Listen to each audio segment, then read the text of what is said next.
저는 요즘 학교에서 학생들하고 이렇게 수업을 하다 보면요, 저보다 오히려 환경에 대한 인식과 고민이 더 많은 것 같아요. 저자분도 딱 그런 식으로 명시적으로 써놨더라고요. 우리 MZ 세대들은 이 지구에 지금 같이 살고 있는 동식물들과 함께 멸종 위기에 직면해 있다. 이런 상황을 바꾸려면 우리가 뭘 어떻게 해야 될까요? 제레미 리프킨 작가는 조금 이번 책에서 이 두 집단에게 기대하는 바가 매우 큽니다.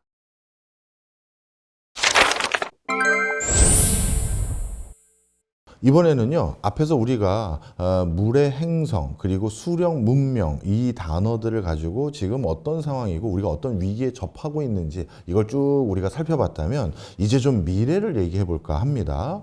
수령 문명이 위기를 맞고 있는 이 상황에서 뭔가 새로운 패러다임들이 슬슬 떠오르고 있는 것 같아요. 책에서는 그걸 두 가지로 얘기를 하더라고요.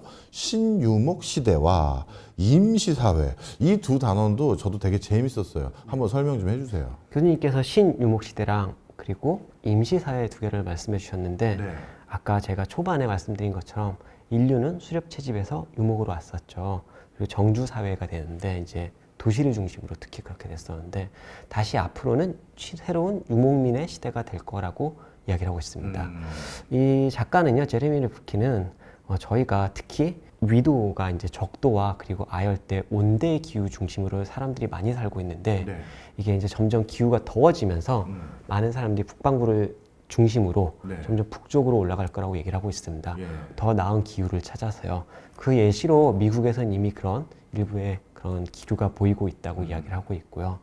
그러다 보니까 사람들이 더 나은 기후를 찾아서 그리고 더위를 피해서 그리고 이런 기후 위기를 피해서 점점 북쪽으로 올라가고 그리고 또 다른 하나는 임시사회는 그게 꼭 유지되는 게 아니라 잠깐 이렇게 임시 도시가 형성된다고 이야기를 하고 있습니다. 그래서 수령 문명이 예전에는 정주 사회의 수령 문명이었다면 임시 사회의 수령 문명도 될 거라고 이야기를 하고 있는 게 이 이제 제레미 리프킨의 또 이야기에서의 한 꼭지입니다. 쉽게 말해 신유목 시대는 더 살기 적합한 지역이 밴드가 달라지니까 글로 많이 이동들을 이미 하기 시작했다. 그 얘기인 거고. 그런 시그널이 보이고 있죠. 임시사회는 조금 더 설명을 해주세요. 그럼 임시사회라는 건 뭐 도시에서 원래 살고 있던 지역에서 뭐 계속 살 수 없는 게 아니라 잠깐 어디 이사 갔다 돌아오고 뭐 그렇다는 얘기인가요? 아니면 뭔가요? 교수님 말씀도 맞습니다. 저희가 이 예시가 뭐 맞는 이 책에는 없지만 제가 얼마 전에 작년에 이제 유럽이 그 기록적인 폭염을 그 기록적 폭염이 있었습니다. 그때 좀 특이한 게 모든 휴가를 사람들이 알프스로 갔다 그러더라고요. 아, 그래요? 와. 그래가지고 알프스가 엄청나게 사람이 바글바글 됐다고 했던 이야기를 들었는데 그런 것처럼 더위를 피해서 가는 게 하나가 있고요. 다른 하나는 기후 이민자라는 또 새로운 예시를 하나 제시하고 있습니다. 제 기억엔 아마 시리아였던 것 같은데 저희가 이제 기후 난민이 발생을 하면서 그 사람들이 모여가지고 어떤 국가에서 받아주면은 난민 수용소도 하나의 임시 도시라고 이야기를 하고 있고요. 그렇네요. 그게 아니더라도 이제 앞으로는 국경이라는 게 기후 때문에 국경의 장벽에 낮아질 수 있는 것을 암시하고 있습니다. 그래서 다른 국가에 가서 살 수 있는 것도 역시 하나의 임시 사회일 수 있다라고 이야기를 하고 있습니다. 물론 그렇게 생각할 수도 있지만 전 책을 읽으면서 모르겠어요. 제가 좀 부정적인 생각을 요즘 기후에 대해서는 더 많이 가졌는지 모르겠습니다만 이런 생각도 들던데요. 우리 앞서서도 잠시 얘기 나눴지만 물은 한정된 재화인데 여기 어느 동네에서 살기 적합하지 않은 기후 시간대가 됐기 때문에 이리로 넘어온다. 그럼 여기 있는 물을 그 사람들하고 나눠 써야 되잖아요. 그러면 국가 간의 국경이 사라지는 게 아니라 더 못 들어오게 일부 막고 이건 우리 물이야. 너 왜 오는데 이렇게 될 것 같은데 그렇지가 않나 보죠? 그거는 아마 교수님이랑 그 작가의 대전제가 조금 달라서 그럴 수 있습니다. 맞는 말씀이시고요. 물로 인한 분쟁은 사실 전 세계적으로 일어나고 있는 건 맞습니다. 작가는 그거를 이야기하면서 동시에 이 책의 특징이기도 한데 이 작가는 아까 교수님도 디스토피아 얘기를 잠깐 하셨죠. 작가는 이런 문제가 있지만 우리가 이렇게 해결을 하면 좋겠다라는 거를 꼭 챕터의 말미에 좀 넣어 두는 게 있습니다. 그것 중에 하나가 국가 간 협력 그리고 물을 중심으로 지역 간 협력 이런 걸 얘기를 하는데 만약에 그게 이루어지지 않는다면 교수님 말씀처럼 되겠죠. 하지만 작가는 그걸 해결하기 위해서는 어쩔 수 없이 물을 중심으로 그 지정학적인 그런 관계는 잠깐 낮추고 물을 중심으로 협력을 해야 된다는 게 이 책이 저희가 물 문제를 해결하기 위해서 이 책에서 공통적으로 제시하는 해결책입니다. 아, 그렇겠네요. 그러면 이런 것도 혹시 가능하지 않을까 생각이 드는데, 예를 들어서요, 우리가 물이 부족한 건 자신의 생명과 관련된 것이니까 이거는 한시적으로 조금 더 어떻게 보면 입국도 허용해주고 왔다 갔다 할 수 있는 교류 협력의 장을 넓혀줘야 되잖아요. 그러면 그런 긴박한 상황에서 제가요, 사실 물 때문에 입국해요, 아니면 기후 환경이 변화돼서 어쩔 수 없이 잠깐 머물다 가려고 하면 그런 사람들만을 위한 일종의 기후 여권 이런 거 만들면 되지 않을까요? 아, 작가님께서 아마 교수님을 꼭 만나고 싶어 할 것 같습니다. 제발 연락처 좀 알려주세요. 책에서 그런 걸 제안해 두었습니다. 아, 그래요? 예. 그리고 일례로 독일 정부에서는 예. 이런 물 때문에 조금 난민을 받아주고자 하는 그런 여건을 시범적으로 했지만 잘 안 됐다는 걸 하면서 굉장히 좀 아쉬워하는 그런 뉘앙스의 글을 남겨놓고 있습니다. 네. 그러다 보니까 앞으로는 이런 여건이 있을 수 있지 않을까라는 그런 거를 좀 생각을 하고 있고요. 특히 유럽 같은 경우는요, 북아프리카 이런 쪽에서 물 문제로 이민을 오거나 혹은 난민이 되는 숫자가 점점 많아지고 있습니다. 네. 그렇다 보면 새로운 패러다임의 전환이 있을 수 있다고 그렇게 암시를 하고 있습니다. 방금 말씀 주신 것처럼 독일에서도 이제 뭐 어떤 기후 환경 때문에 일부 난민을 수용해 줘 보려고 했지만 잘 안 됐다고 했잖아요.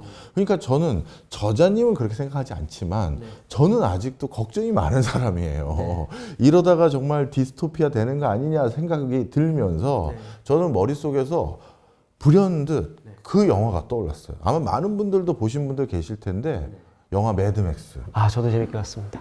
재밌는 영화가 아니에요, 저 교수님. 왜냐하면 생각해 보세요. 거기 있는 모든 사람들이 물을 찾아 운전하고 돌아다니잖아요. 그리고 거기에 있는 그 기득권이라고 할 수 있는 어떤 왕초도 물을 가지면서 내가 물을 줄게 하니까 막 몰려들고 하잖아요. 이러다가 진짜 우리 플래닛 아쿠아가 매드맥스처럼 되는 건 아닙니까? 리프킨 작가님께서 그 영화를 보고 책을 쓰신 건지는 모르겠지만 정말 이렇게 데자뷰 같이 많은 것들이 겹치죠. 이렇게 사막화된 것도 배경도 그렇고 저희가 기억을 맞게 한다면 영화의 마지막에 이렇게 물이 개방돼서 하는 게 폭포처럼 떠진 게 있었던 기억이 납니다. 그러다 보니까 그게 과연 그 물을 일단 이 책도 그렇고 굉장히 미래에 가장 중요한 가치 있는 자산으로 평가를 하고 있고요. 작가분께서 과연 이거를 미래의 하나라고 보신지는 잘 모르겠습니다만 이 책에 보시면은 그리고 물을 중심으로 둘러싼 이런 헤게모니 그런 것들을 많이 보이고 있죠. 그러다 보니까 그런 영화가 아마 떠오르신 게 아닌가 그렇게 생각이 듭니다. 맞습니다. 이제 그런 세상이 오는 걸 막기 위해서는 이 책에서도 여러 힌트가 있지만 그 중에 하나 저도 크게 공감했던 것들 중에 하나가 그동안 우리가 너무 이 지구를 인간 중심적 사고로 대해왔고 활용해왔다 이런 생각이 들더라고요. 여기가 좀 지속 가능한 생태계가 되고 지속 가능한 우리의 삶의 터전이 되려면 이제 자연과 함께 살아가는 사고방식 그런 패러다임 전환 이런 게 필요해 보이는데 우리 교수님도 공감하세요? 아, 저는 뭐 원래는 그 정도까지는 아니었지만 이 책을 읽고 적극 더 공감하게 됐습니다. 특히 저는 요즘 학교에서 교수님도 마찬가지일 것 같은데 학생들하고 이렇게 수업을 하다 보면요. 저보다 오히려 환경에 대한 인식과 고민이 더 많은 것 같아요. 솔직히 저만 해도 이제 이러다가 이 지구 큰일 나는 거 아니야? 그런데 뭐 내가 살 날이 뭐 얼마나 이런 생각도 솔직히 좀 있을 때도 있어요. 진짜로요. 근데 우리 학생들은 특히 MZ 세대들은 이런 인식이 있었다고 제가 막연하게 생각했는데 저자분도 딱 그런 식으로 명시적으로 써놨더라고요. 우리 MZ 세대들은 이 지구에 지금 같이 살고 있는 동식물들과 함께 멸종 위기에 직면해 있다. 이런 식으로 생각한다는 인식들이 많이 써 있는데 이런 상황을 바꾸려면 우리가 뭘 어떻게 해야 될까요? 저는 아까 뭐 정책적인 거나 그런 거는 뭐 말씀을 드린 것 같고 아마 말씀해 주실 거는 MZ세대를 얘기했으니까 제가 그 부분을 중심으로 답변을 좀 드리고 싶습니다. 제레미 리프킨 작가는 조금 이번 책에서 두 가지 대상이 다 이전에 다른 책에서는 다루지 않은 두 가지 대상이 하나 있습니다. 대상이란 말이 적절한지는 모르겠지만 전 그냥 좀 대상이라고 이야기를 하고 싶습니다. 하나는 여성이고요. 다른 하나는 MZ세대입니다. 심지어 여성은 챕터를 젠더 전쟁이라고 얘기를 해가지고 한 챕터를 할애하고 있는데 이 두 집단에게 기대하는 바가 매우 큽니다. 앞으로 수권시대의 해결책은 여성과 MZ세대가 갖고 있다고 합니다. 교수님 말씀처럼 MZ세대는 굉장히 독특하죠. 자기애도 강하고 하지만 동시에 자기 이외에 자기를 벗어난 다른 대상에 또 깊은 공감을 하는 능력을 갖고 있다고 이야기합니다. 네. 저희가 MZ세대들이 이기적이라고 얘기를 하는데 저희랑은 좀 다른 관점을 갖고 있고 네, 저는 그렇게 얘기한 적이 없습니다. 네. 당황하셨네요. 일각에서는 그렇게 이야기를 합니다. 저도 그렇게 생각하지는 않습니다. 네. MZ세대 같은 경우는 그 생명애라고 이야기를 하더라고요. 저는 바이오필리아라고 많이 이야기를 하는 걸 봤습니다.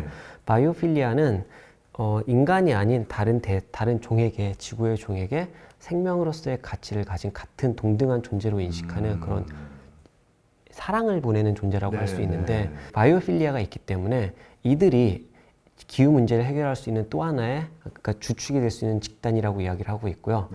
여성은 수권 문명에서 그 약간 뭐라 그럴까요? 좀 제외됐던 집단이라고 얘기를 하고 있습니다. 하지만 여성은 저희가 신화라던가 그리고 수권 문명 이전의 역사를 보면은 그 우리의 문명은 여성 중심이었다라고 또 얘기를 하고 있죠. 대표적인 게 이제 저희가 신화에 보면 항상 여성이 아시겠지만 뭐 잉태, 풍요 이런 걸 상징했던 걸로 나오죠. 그래서 그런 시대였는데 수권 문명에서 헤게모니가 남성으로 갔고 다시 앞으로 새로운 수권 시대가 온다 그러면은 수령 문명이 아니라 새로운 수문 전환의 시대가 온다 그러면 여성이 새로운 역할을 해야 한다고 하고 있습니다. 그 이유 중에 하나가 여성이 또 공감 능력이나 이런 걸 또 많이 하고 있고 또 아주 흥미로운 거는 그 물과 관련된 국제기구라던가 그리고 리더십에서 아직도 여성이 부족하다고 얘기를 하는데 새로운 수권 시대가 오면 여성이 하나의 중요한 집단이 될 거라고 이야기를 하고 있습니다. 리더십 측면에서도 이런 이야기를 하신 것도 좀 흥미로운 이야기였습니다. 네, 사실 저도 비슷한 생각을 좀 가지고 있었어요. 무슨 소리냐면 고대 문명권이 4대 문명이 다 다르고 잉카 마야 문명도 다른 황하나 메소포타미아 문명하고 교류 협력을 한 번도 한 적이 없지만 모두 다 고대 문명권의 그 종교의 최정점의 상징성은 다 태양신이었어요.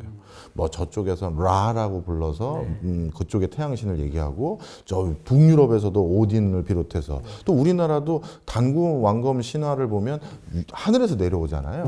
그래서 예전에는 사실 물은 나름대로 풍요롭게 어느 정도 확보가 되어 있고 늘 있는 것이니 이게 결핍되면 우리 문명이 이제 끝난다라는 그 결핍의 대상이 될 수 있는 가장 중요한 대상을 태양으로 생각했는데 지금 이 책에서 걱정하는 이런 추계가 계속 되면 이제 어떻게 된다?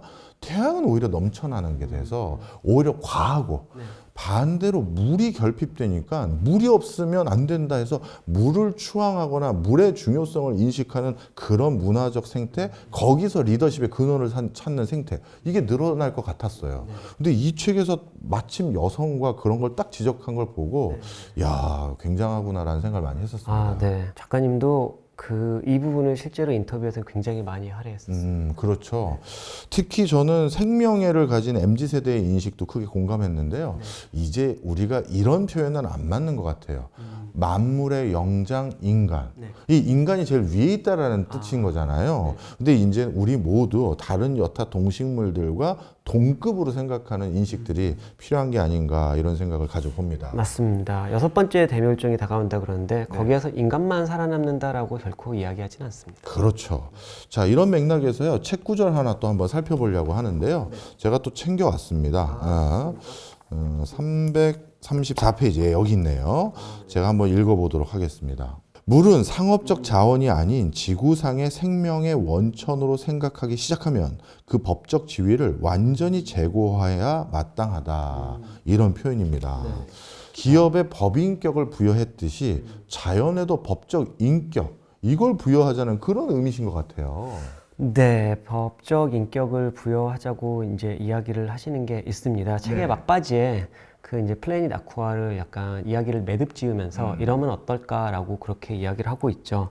그러면서 그런 시도를 하고 있는 국가들, 인도 같은 국가를 이야기를 하고 있습니다. 하지만 앞에 말씀드린 것처럼 이 법적 지위, 그 기후 여건 이야기처럼 아직 제한 수준이고요. 그 역시 쉽지는 않습니다. 혹시 들어보셔서 아시겠지만 배타적 경제 수역이라고 한 번쯤 들어보셨을 겁니다. 그런 식으로 우리가 여기까지는 내 거라는 게 있었습니다. 하지만 그거는 그냥 권리였고요. 그게 아니라 통제가 아니라 저희가 어떻게 조화롭게 할 수 있을까의 측면에서 작가는 법적 지위를 이야기하고 있습니다. 그런 부분이 있는데 가질 수 있을까요에 대해서는 작가도 그랬으면 좋겠다, 그럴 수도 있지 않을까 정도라고 이야기를 하는데 교수님은 혹시 생각이 있으신가요? 사실 그런 노력을 이제 해야 된다고 생각이 들어요. 왜냐하면 법인격을 부여한다라는 것은 자신만의 독자적인 자산과 의사결정을 할 수 있는 그 법적 근거를 만들었잖아요. 그러다 보니까 그게 있어야 누군가 그걸 침해했었을 때 거기에 대해서 우리가 뭔가 책임을 물을 수가 있는 것이거든요. 저는 그래서 그것도 한 가지 유의미한 대안이 될 수 있다 이렇게 생각을 하는데, 야, 요즘 같은 국제사회 분위기에서 그게 쉽게 되지는 않을 것 같아요. 작가는 그래서 대안도 조금 놓기는 합니다. 이 책에서 또 역시 많이 나오는 단어 중에 하나가 커먼드라고 이야기를 합니다. 커먼드요? 네, 커먼즈라고 이야기를 하는데 한국어로 우리말로 이제 공유지라고 이야기를 하죠. 공유지는 뭐 경제학에서는 공유지의 비극 이런 걸로도 더 많이 알려져 있는데 이 작가는 공유지의 비극이 아니라, 그러니까 공유지는 저희가 갖고 있는 거죠. 예를 들면 뭐 놀이터라던가 그런 것처럼. 근데 공유지의 비극은 여기서 예시로 두는 것 중에 하나가 저희가 배타적 경제 수역이 아닌 아무도 주인이 없는 바다 같은 거, 원양어선들이 갈 수 있는다 그러면 이제 그 어족 자원이 고갈될 수가 있죠. 그게 이제 공유주의 비극이라고 얘기할 수 있는데, 그게 아니라 비극으로 만들지 말고, 제가 이 표현이 맞는지 모르겠지만 서로 잘 공유지를 관리를 해서 좀 희극으로 만들어 보지 어떨까, 그런 이야기를 하고 있는 게 이 작가의 이야기인데, 그게 근간이 되다 보니까 그렇게 하기 위해서는 효율적으로 관리하기 위해서는 좀 법적 인격을, 그러니까 어떤 지위를 주는 게 마땅하지 않을까라고 저는 좀 생각을 하고 있습니다. 공유지는 작가의 이야기고요. 그거에 대한 해석은 좀 제가 한 겁니다. 네. 아니, 그것도 상당히 타당성 있는 지적이시죠. 자, 이 책에서 지적하고 있는, 한결같이 말하고 있는 수권의 재편성. 그렇다면 지금 당장으로는 수권의 재편성을 막기는 어려워 보이는데요. 이런 상황에 우리가 적응하기 위한 대안들, 어떤 것들이 있을까요? 가까운 거로부터는요, 저희가 물을 아끼는 게 당연히 중요하겠고요. 물을 아낀다는 게 이제 시스템화가 된다 그러면 여러 가지가 있을 것 같습니다. 뭐 교수님도 책에서 인상 깊게 보셨겠지만, 뭐 스펀지 시티라던가, 스펀지 시티는 예를 들면은 저희가 이제 스펀지가 물을 흡수하잖아요. 도시 자체가 물을 흡수할 수 있게 하는 겁니다. 예를 들면 저희가 많은 게 뭐 아스팔트 이런 게 있죠. 근데 아스팔트를 없애고 그걸 흙으로 한다 그러면 비가 오면 토지가, 그리고 지구가 물을 흡수해서 이렇게 스펀지처럼 머금걸 수 있죠. 도시 계획을 하거나 그럴 때 도시를 스펀지 같은 형태로 만들어서 조금 더 물을 머금을 수 있고, 그리고 건물을 지을 때도 이렇게 물을 모아놓을 수 있는 공간 같은 걸 만들어서 건물이 물을 머금을 수 있게 하거나, 그런 것들이 하나의 그 해결책이 될 수가 있고요. 그건 일단 인프라의 측면일 수 있을 것 같습니다. 그러면서 또 하나 얘기하는 게, 이거는 사실 작가가 최근 몇 년간 많이 했던 이야기 중에 하나입니다. 제레미 리프킨은 지난 몇 년간 경제 이야기를 할 때 빼놓지 않았던 것 중에 하나가 분산 경제였습니다. 아마 작가는 조금 민주주의랑 이런 얘기를 할 때부터 이데올로적인 게 조금 분산 민주주의 그리고 분산 경제 같은 걸 많이 최근 몇 년간은 특히 많이 했고요. 과거에서부터도 많이 했습니다. 그렇게 하다 보니까 물도 분산 시스템을 이용을 한다면은, 특히 재생에너지를 이용해서 분산 시스템을 한다 그러면은 그 역시 해결책이 될 수 있다라고 할 수가 있습니다. 사실 이게 뭐 리프킨이 외국 사례를 주로 많이 들었습니다만 우리나라에서도 이런 고민을 지금 사실 시작을 했어요. 맞습니다. 한여름에 강남 지역에 우리 집중호우로 아마 저 이미지 보신 적 있을 거예요. 어떤 차 위에 그냥 집에 가는 거 포기하고 거기서 그냥 휴대폰 하고 계신 분 생각나시죠? 강남 포세이돈이라고. 맞습니다. 예, 그만큼 한 번 집중호우가 내리면 어마어마하게 내리는데, 그렇다면 이게 물이 부족한 게 아니라 물을 다 우리가 흘려보내고 있는 거 아닌가. 그래서 강남을 비롯한 일부 우리 서울 시내 주요 지역들 중에는요, 빌딩 옥상을 집중호우 기간 동안에는 빌딩 옥상에 물을 머금고 있게.